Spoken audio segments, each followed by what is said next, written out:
So my name's Bill Brown. For those who don't know me, I'm field sales Droplets with Growmark, and we've been putting on the custom training sessions for quite a few years. Barry Hanna, most of you remember Barry. He has a new position now as head of human resources, and but he kind of got the things going. And he's worked with helmets for quite a few years, and we just carried on and been doing that for quite a few years. So first on we have Jim Reese talking about spray drift, and then we'll go back and we'll do the spray issues after Jim's presentation.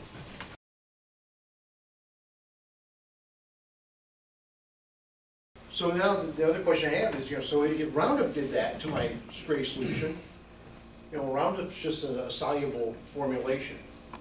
What about some of the other things I add? I mean, would other herbicide formulations affect the spray pattern too, you think? Yeah, it does. I'll show you another experiment we did. This is, again, we did this with Dr. Kruger this summer. Did it for a customer out in the Pacific Northwest. So there's some things on here, but he wanted to look at just ammonium sulfate alone, interlock, and the same level of ammonium sulfate, a polyacrylamide drift retardant premixed with ammonium sulfate, and we added ammonium sulfate to it. Here's the, this is guar technology. This is like in the FS Max Supreme, and this is guar technology too. So drift reduction polymers all based on hydroxypropyl guar, a little bit different creature than this guy, which is a polyacrylamide, and a lot different than interlock, which is really an oil-based deposition aid drift retardant. So what I find really interesting is the standard Roundup, just ammonium sulfate, no drift retardant, 9.4% of our spray volume under 105 microns, not great drift control. We'd actually like to see this under, at 5%, right? Doing 10-gallon work. So now you look at the interlock. Did the interlock reduce drift? Absolutely. And then you can see how the polyacrylamide reduced drift. So did and the guar technologies did too. In fact, these guys were all in the range of 70% reduction compared to just the XR standard. These are all measured to this standard. So, and we're just going to think about what the EPA is going to do in the States. I won't bother you with all that, but we're going to go to a 3- or 4-star rating system. And are you guys on a 3-star rating or a 4-star? We don't even use the stars. You don't use the stars? We're desperate to emulate Europe, but they won't let us do it yet. Oh. Did you go from 105 from 210 as your cutoff for what a drift? Yeah, so in other work I just did 210 and then I looked at 105 too. In this study I just looked at 105. Okay. Because now the standard keeps changing. Yeah.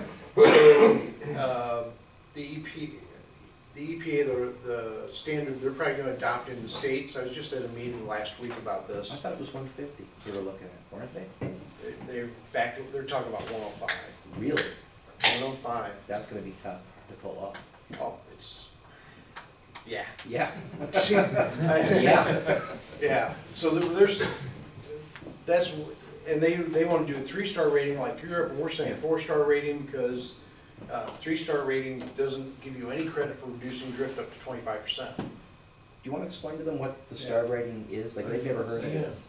that'd be a good idea. Oh, okay. Yeah. So the EPA.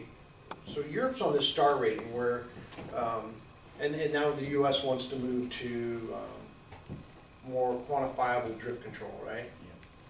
So the Office of Pesticide Programs in the U.S. Implemented a program late last year. And now they're getting comments back on it, but they've at least begun the process. And ultimately what they want to do is they're going to encourage basic herbicide manufacturers to recommend certified drift reduction technologies or certain DRT technologies on their labels. And then, of course, it's all voluntary. I like how when the government describes something as voluntary, it's like describing the Bataan Death March as voluntary. So, for you history buffs.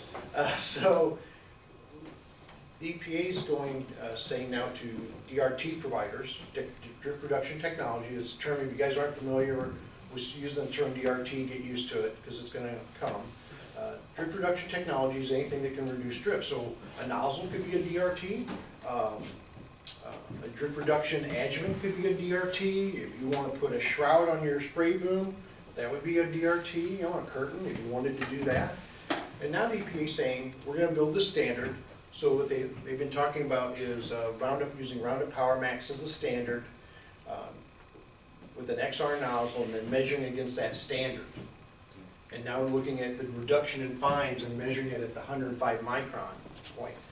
So we could submit to the EPA based on their protocol. We would have the test run and we could submit our data to the EPA. They would review it and they would say, your drift reduction material is going to be rated on 1 to, let's say it's 4 stars, which is what the industry in the US is proposing.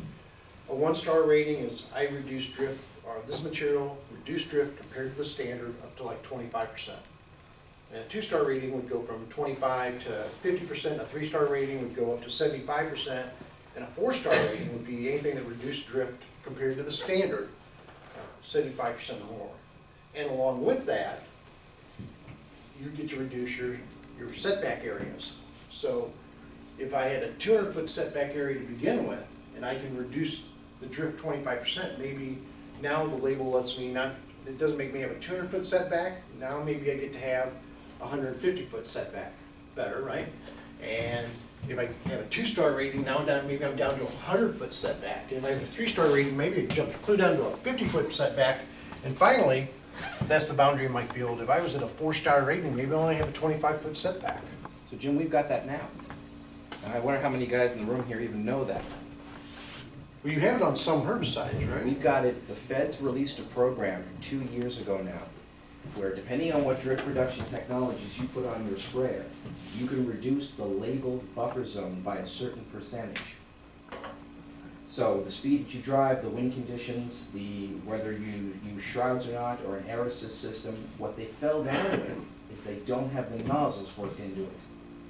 So you go up, you get AIXR, or you decide you're going to use a Guardian Air, that doesn't count for you, which is ridiculous. But it's because they're falling all over this star system and they can't seem to get data that everyone can agree on. But right now, if you go online, the Gamma Ray's got this. And if you follow certain criteria, you can legally reduce your buffer zone. As long as you can There's demonstrate. actually a calculator to That's figure it. that out. That's it. See, in the States, what they're stuck on is, and what we know is that not all these things perform the same, Yeah. right? So some of them, you know, I showed you some data on some polyacrylamide materials that are known, the chemistry is known as a drift reduction, but because of the way people formulate with it, how much they use, etc., it may not work at all. And that's why the states now, the EPA in the US is saying, for you to claim the buffer, or be able to reduce your buffer, you'd have to use a DRT that had been proven and is approved on their website. And then the basic manufacturer, of course, is going to say, we recommend the use of DRTs, and then based on what the EPA says, you know, here's your new setback area. If you know, they will now take it into consideration during the registration process or re-registration process. You know, the EPA will say, we think you ought to have a 500-foot buffer, and you're going to say, at BSF, you're going to say, I can't live with a 500-foot buffer. No, well, there's a way out. Recommend adjuvant, you know, DRTs that reduce it, you know, recommend a 4-star DRT. We'll let you get it clear down to 25 feet. That's why I say the government in the US is great for saying this is voluntary, but it's not. So anyway, that's kind of where we're at in the US, and now we're going back through, and the EPA in the US wants to be like Europe and do 3-star ratings, and industry is concerned. Also in the US, they're only looking at nozzles. So you guys aren't looking at nozzles? That's our problem, is we're only looking at nozzles. We can't get the data. We'll give you our wind data, you give us your nozzle data. We'll all be best friends. Let's trade. Free trade. Free what? trade. There you go. So what I found really interesting about all this, though, is that certain polymer technologies that, like the guar technologies, really did a good job. I mean, look at this. When you marry it up, and this is what the EPA in the U.S. is struggling with. You know, how do you? These are integrated systems, right? So how can I show you data? If I could show you the Turbo T, that's one piece of data, but what if I take the Turbo T and marry it up with the right drift reduction material? You know, now I'm throwing off numbers less than 1%. And gosh, you know, if I do it with the turbo, if I use the Turbo T air induction nozzle and the right drift reduction polymer, I can virtually eliminate drift. So the question I asked them was, do other herbicide formulations, that's how Roundup works, what about something like Buctril? Buctril's an EC formulation, right? Just look at this difference. So here we had Buctril, the Harmony has no impact. It's a water-soluble, dry water-soluble material. It has no agency to it, it has no impact. The Buctril's an EC. Look at the difference. Just XR nozzle, same pressure. I went from 9.43% of my total spray volume under 105 microns just by spraying an EC under half, right? I find that really interesting.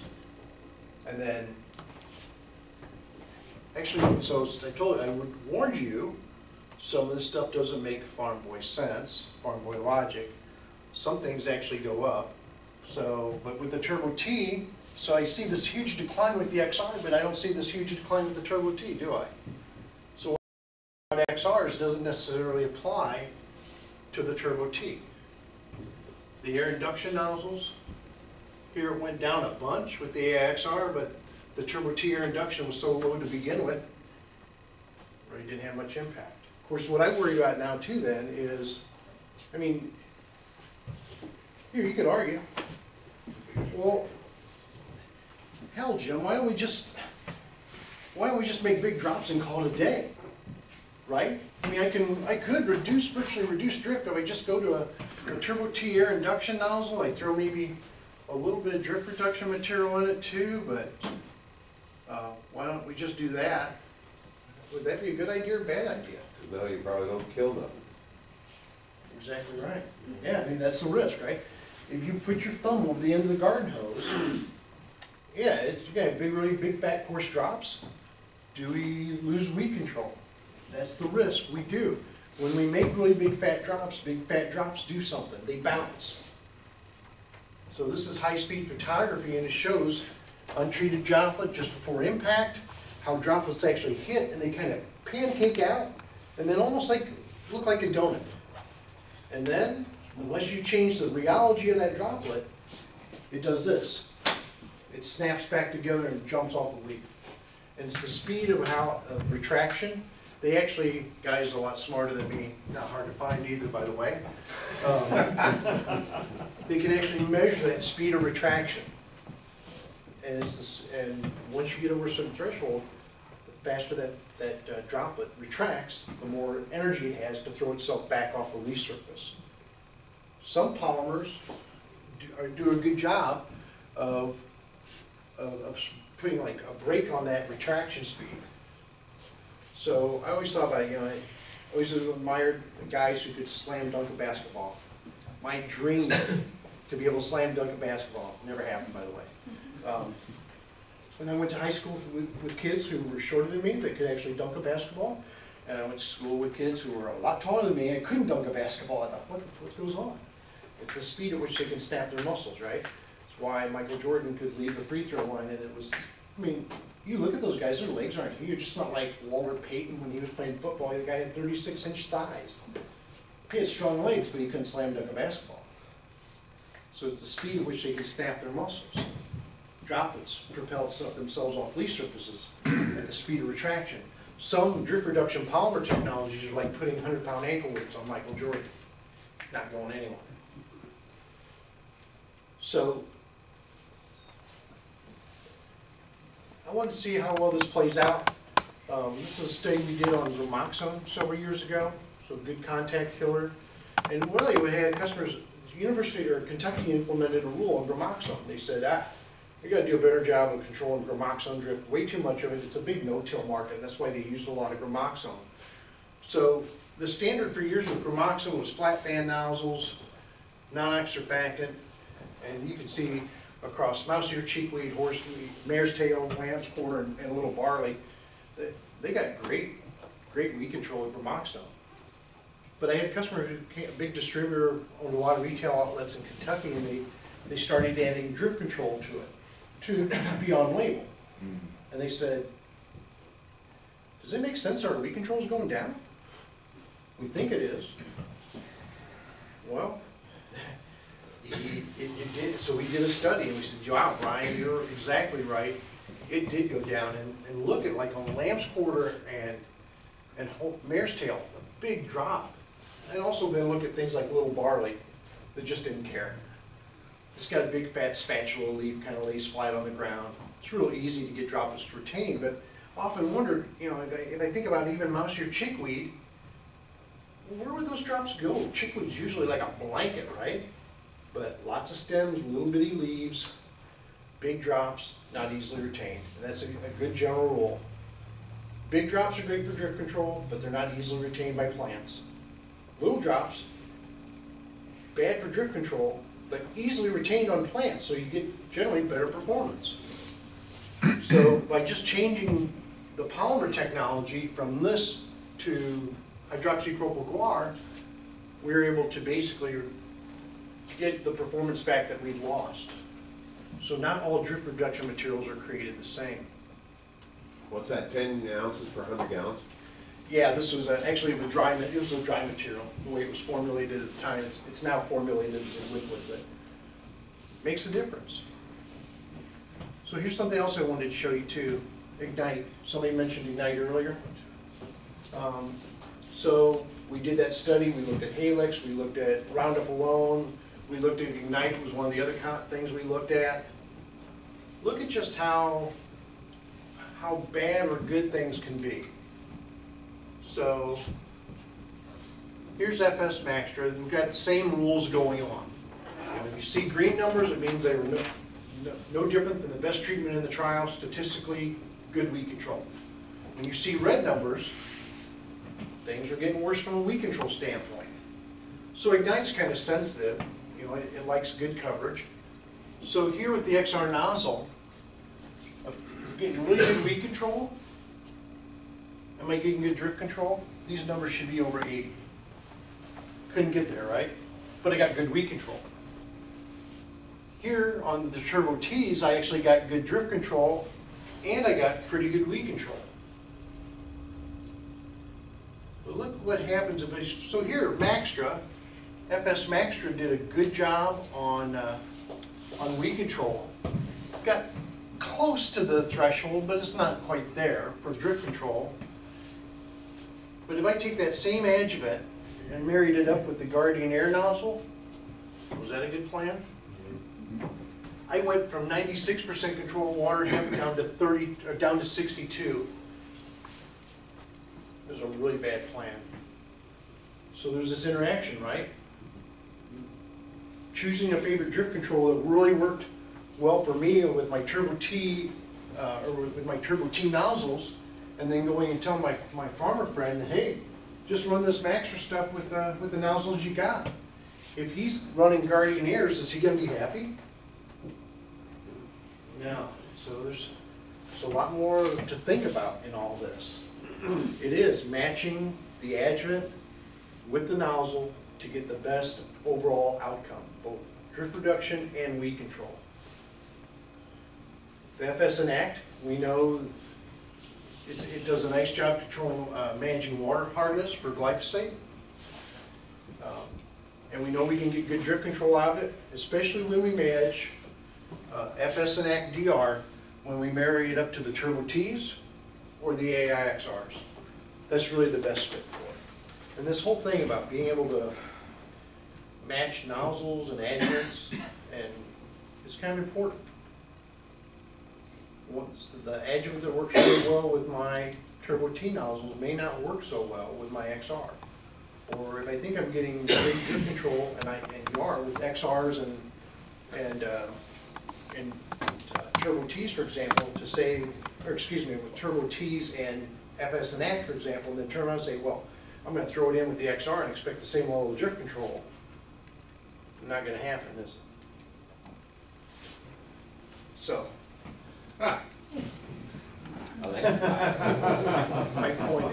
My My former brother-in-laws, they were great guys. God rest their soul. There's a lot of things that we do that seem like a good idea, right? But just because you can do it, doesn't necessarily make it a good idea.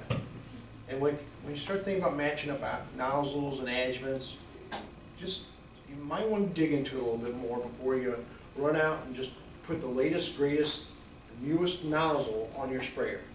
It may not be a good idea. It may not be a good idea in reality for drift control, and it may not be in reality a good idea for weed control.